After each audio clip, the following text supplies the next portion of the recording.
बहुत समय पहले पहाड़ियों के बीच बसे एक शांत गांव में दो घनिष्ठ मित्र रहते थे।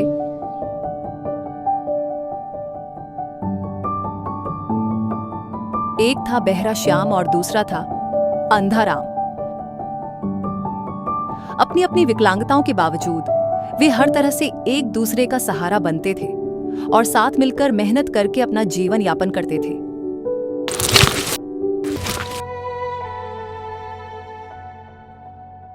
एक दिन जब गांव में सूखे के कारण कोई काम उपलब्ध नहीं था,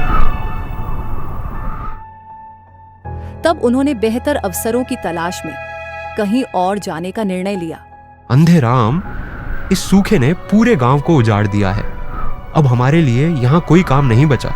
इस जमीन पर अब हमारे लिए कुछ भी नहीं बचा। चलो गांव छोड़कर किसी दूसरे शहर में अपनी किस्मत आजमाते हैं। उन्होंने अपना सामान बांधा और नए स्थान की ओर यात्रा पर निकल पड़े, इस आशा के साथ कि वहां उन्हें काम और बेहतर आजीविका मिलेगी। जाने से पहले उन्होंने आपस में एक समझौता किया। मैं तुम्हारे कान बनूंगा और तुम मेरी आंखें बनना। जो कुछ मैं सुनूंगा तुम्हें बताऊंगा और जो कुछ तुम देखोगे मुझे बताना। जैसा आप कहें मेरे भाई। जब वे घने और जंगली जंगल से होकर यात्रा कर रहे थे, तभी अंधे राम को पास ही कहीं गधे के रेंकने की आवाज सुनाई दी। उसने तुरंत बहरे श्याम को इसके बारे में बताया और सुझाव दिया कि वे उसे ढूंढने की कोशिश करें। भाई, मुझे पास में एक गधे की रेंकने की आवाज सुनाई दे रही है। तुम उसे ढूंढो, काम आ सकता है। जैसा आप कहें मेरे भाई। बहरे श्याम ने रास्ते से ज्यादा दूर नहीं एक गधा देखा और उन्होंने तय किया कि उसे अपने साथ ले ले ताकि वह उनकी यात्रा में सामान ढोने में मदद कर सके।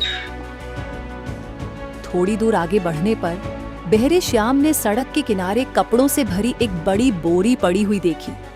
जब उसने इसके बारे में अंधे राम को बताया, यहाँ कपड़ों से भरी एक बोरी है।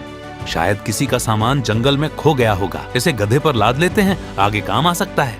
बहरे श्याम ने सहमति जताई और भारी बोरी उठाकर गद्दे की पीठ पर रख दी।